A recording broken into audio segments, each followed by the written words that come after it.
सयाना ए हो जनाना राख बचा के, कई गो दीवाना तहर खजाना जई है जुठा के।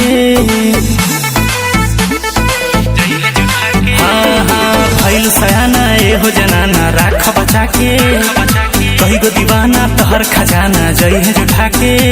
और कोली से तू फूल भइलू भौरा जस मंड रही है, मीठी मीठी बतिया में तोहा के फंसई है। फेरू सब नाम बदनाम करबई है, मीठी मीठी बतिया में तोहा के फंसई है।